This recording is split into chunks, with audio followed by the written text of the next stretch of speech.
All right, so another video trying to finish up some details on this Greene and Greene inspired hull table. Right now working on doing some of the ebony pegs, plugs. So on Greene and Greene, pretty much every sort of joint was pegged.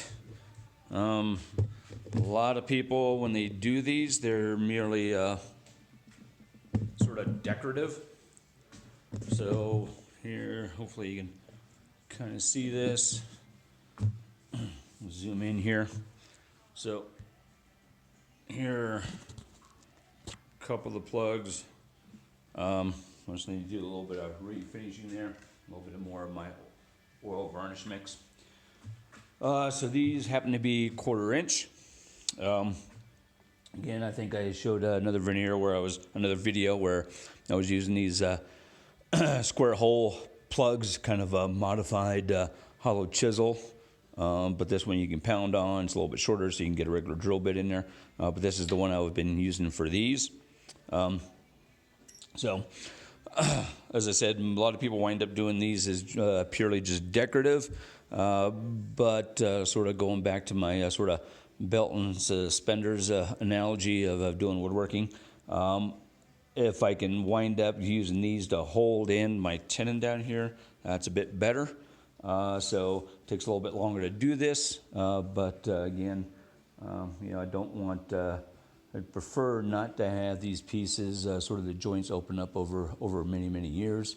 As I said in sort of my classes at Red Rocks, the sort of that as environmental, conditions change, equilibrium moisture content in the piece changes, and it's going to move, expand and contract across sort of that tensile sort of long grain, sort of tangential to our cut on our wood.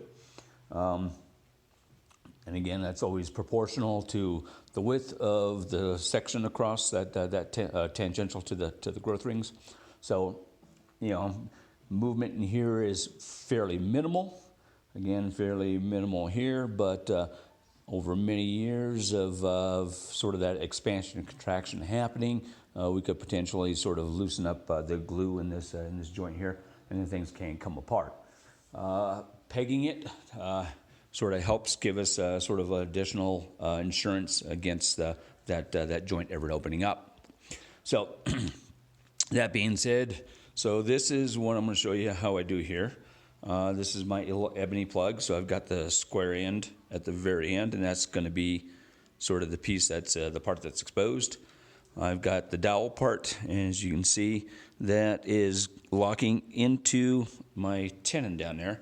So I did the math here, and I figured out, sort of the 1/4 inch. I'm going to leave about a 1/16 of the edge of that little square part of the peg exposed, and that gives me 3/4 of an inch going down into the tenon that's locking that in. So that goes in through the leg, locks into it. It doesn't go all the way down into the far end of it. I could have done that and I would have locked it in a little bit tighter, but I think what I'm doing is probably sufficient. Again, the ebony is also expensive. About $75 to $100 a board foot. So, and a board foot doesn't go very far. Ebonies also tend to be just a little brittle. So I'd say maybe somewhere 10 to 25% of the pegs that I make, some portion of this outside piece here, I'll a little flake off or break. Let me get a couple and I'll show you. So I don't necessarily get the use out of every one of these I make. Hopefully you can see this. Let me get it in here. So there's a little portion right here that chipped out. So I don't know if the resolution is going to be good enough on this video to see it. But yeah, this little corner here sort of flaked out right after I had turned the round part of the peg. So that one's not usable. This one's even a little bit smaller. Again, just a little corner right here broke off. But again, that means I can't use it. So I've done 10 so far, and I've had 3 3 breakout. So you know, not a good percentage. So yeah. So again, I could go a little bit longer, but like I said, I don't think it's necessary. And you know, I'm doing a bit of extra work on this by pegging it over what some other people that do Greene and Greene work do. So enough of that. Let's go ahead and I'll show you how I make this little puppy. And I got puppies in the way, so let me make sure I don't run over a dog. So what we're gonna do is I need to fill those 2 right there. So, and then I've got 6 on this side, 6 on the other side. So there's a little table. Has about 24 in the sort of the carcass or the table itself, and the drawers have a couple as well. So yeah, a fair number of these pegs to cut, and they take me a good 5 to 10 minutes a piece. So yeah, multiply that out. So what I'd say is what, 24 plus another 4, so 28. 10 minutes a piece. You know, we got a couple hours into these things. So, and this is, as far as the Greene and Greene piece goes, this has relatively few pegs. I think, is it the Blacker House chair, which is kind of one of the more famous pieces. I think it has 90 pegs altogether, and then some splines. So yeah, imagine 10 minutes a piece. You know, multiply it out by that. Takes, you know, so takes a lot of time to do this Greene and Greene furniture for simple pieces, and I consider you know, a whole table a fairly simple piece to make. One of the most labor-intensive pieces you can make. Certainly, you know, 14th century, you know, sort of Louis the 14th, 15th, that sort of stuff. That's a whole lot of carving, marquetry, gold leaf. I mean, those pieces take a lot longer. A Bombay chest would take a lot longer, but you figure, you know, a lot of sort of shaker, mid-century modern, those types of pieces, while, you know, a lot of technical details on those, relatively more straightforward to make. So, all right, so I have a bunch of ebony square blanks cut out. Always make more than what you think you're going to need. But this is what I'm going to be working with, and it's I think it's a little over a quarter by a quarter, maybe about you know, a couple thou thicker than that, just so I don't see any gaps on those ebony corners. So first thing I'm going to wind up doing is going over the table saw. Oops, here we go. So what I'm going to do here is, let me pick up this peg again. So I've got the transition from the square head to the sort of rounded part of the peg. What I like to do is, again, I mentioned ebony is kind of brittle.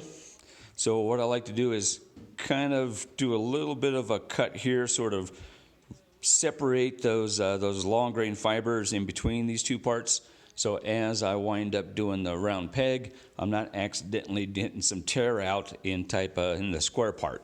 And I want to preserve that as much as possible. So what I've got here, the table saw, the blade is barely exposed. I've got a 1/2 inch from the fence to the outside of the blade. Got my backup stock on my miter gauge, and I think any of those of you who have taken a class from me, you know I prefer to do any sort of furniture quality cut on my table saw, and I always back up my cuts, so as that blade is coming through, these fibers here on the outside, on the exit side of the cut, are supported, so I wind up getting a lot less tear out on that area. If I weren't to back it out, I would probably lose a higher percentage of these plugs just from having that portion I want to preserve tearing out as it comes off of the blade. So I'll turn this on real quick.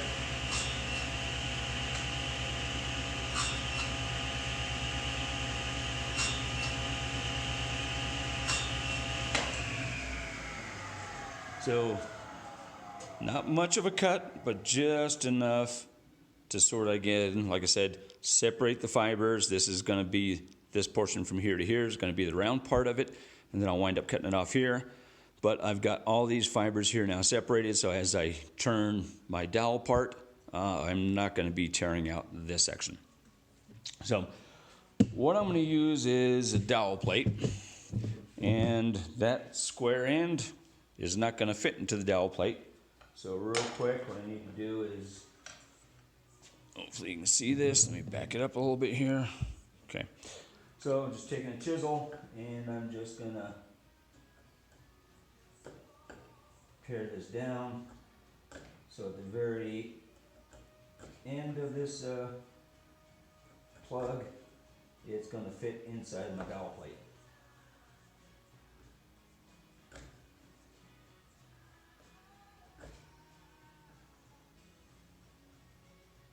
Okay. So here's what I've got. You can see it's kind of just rounded over just enough. So let me move the camera again. We'll go over to my dowel plate. Okay.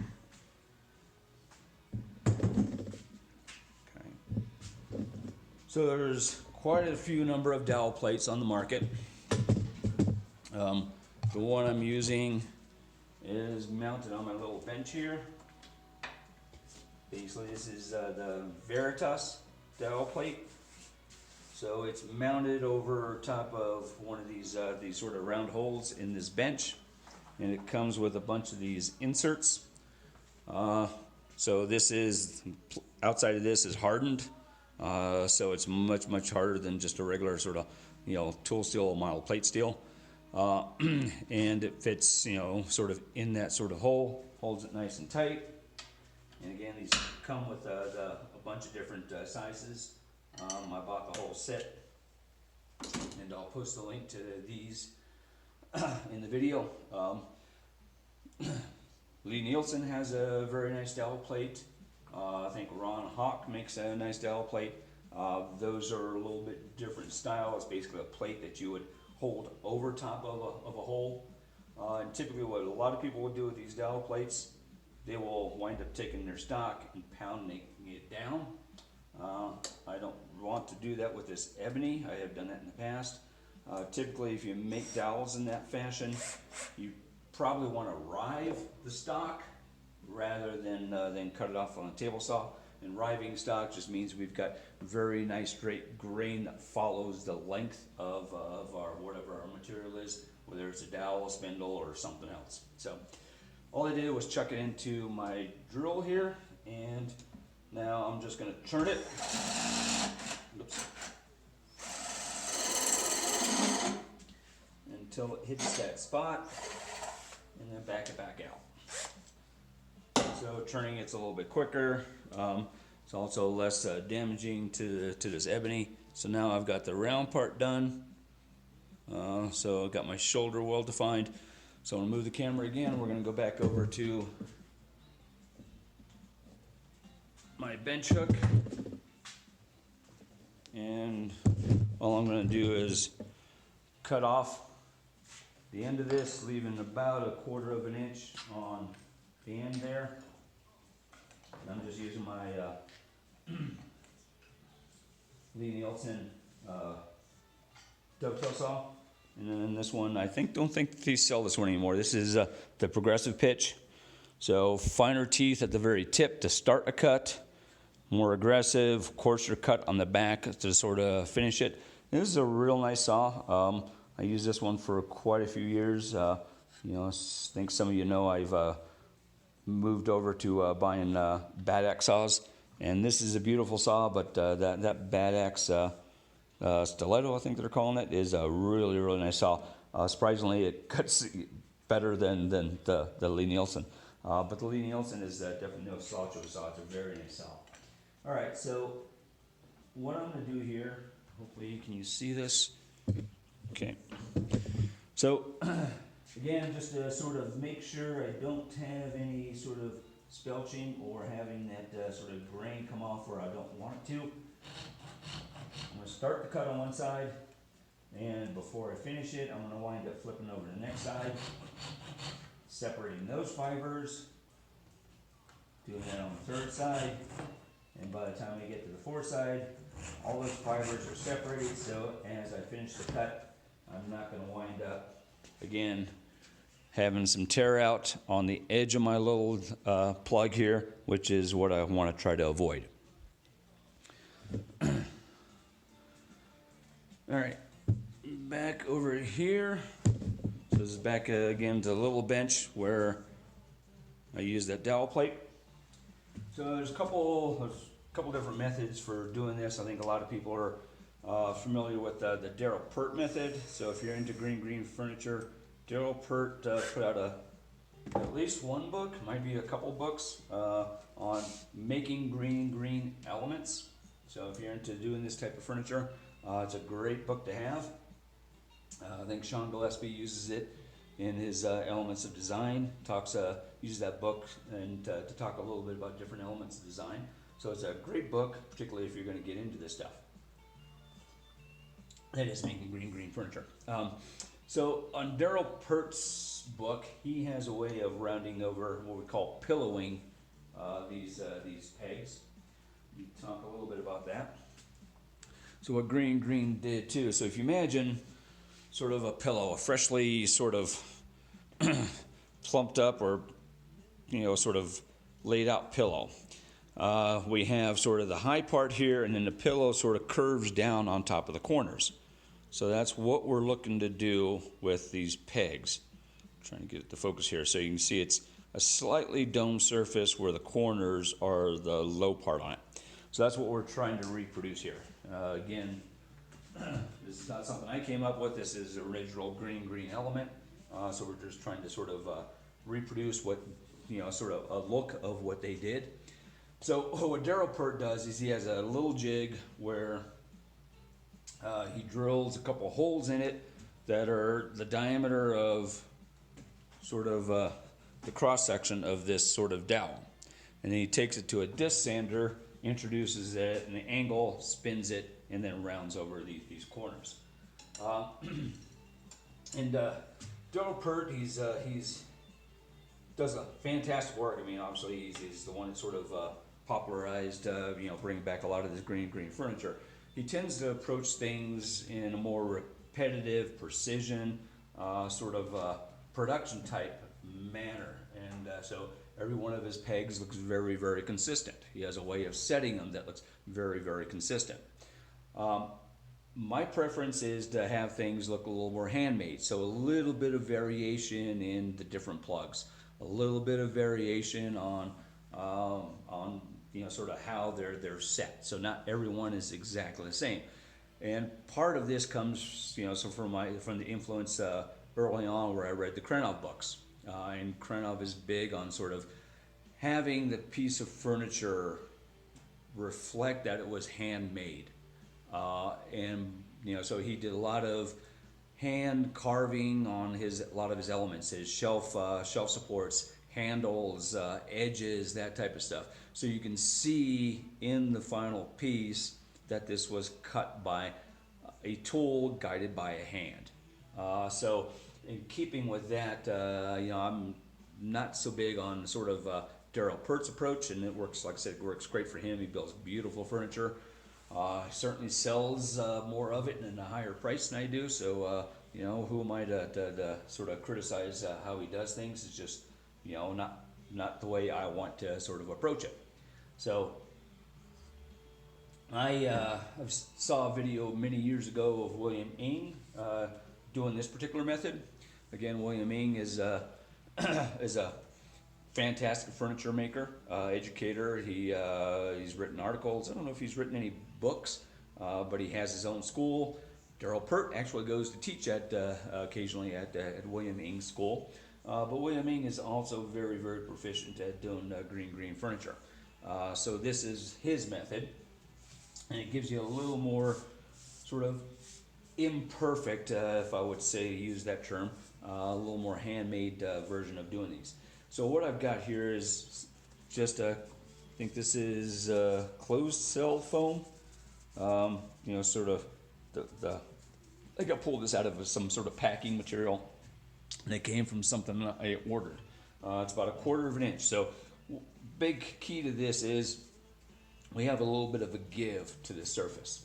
So what we do is we take a piece of sandpaper, put it over top of this, and as we press that peg into the surface, it gives a little bit. So what I'm going to do is go through a series of grits here. I'm starting with 120.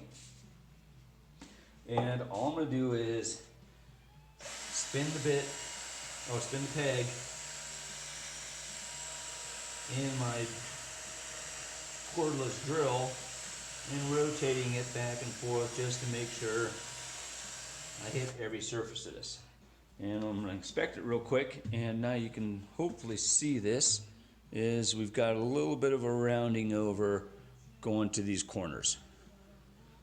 And again, it looks like about 1/8 of an inch, just eyeballing it. I'm not going to bother measuring it, but that's pretty much what I'm looking for. So now all I'm going to do is work through the grits. So we started with 120, this one would be 150. Again, just doing the same thing. I'm not looking at rounding it over a whole lot more. I'm just looking at removing the scratch pattern from those more aggressive sandpapers. So now 220.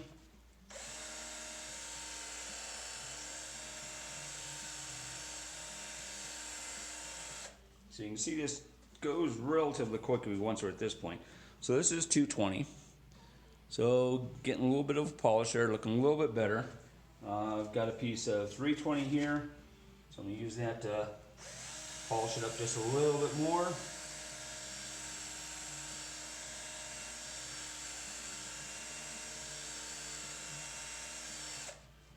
Okay, pull it out of there. So not too bad yet, but not quite exactly what I'm looking for. I could keep going. I've got papers up to 1,500, so I'd go 400, 500, 1,000, and keep doing this. But a quicker way to get there is move the camera again. All right, we're going to go over here to my so-called low-speed grinder. So this is just the variable speed Porter cable. I think I got this as one of the big Borg stores, about $100. So I put a better Shapton wheel on this side, Veritas angle guide, so that's down on that side. I forgot what the Shapton Stone Norton was here, probably 600 grit, something like that. So I do my hollow grounds on this side, and then on this side I have a solid leather wheel with rouge on it, so it's a honing compound. So I sharpened some of my carving tools and some other tools on this. May bring in some of the kitchen knives and just sort of strop those edges on the kitchen knives or my carving gouges. I don't necessarily strop by in my chisels anymore. I just found with the Japanese chisels, stropping, I mean, technically it is giving you a better edge, but I never really felt is really worth the sort of time. I can come back over here and just touch it up with my my 8 or 10,000 ceramic waterstone, and that gets me back to working. That is more than an adequate edge for anything that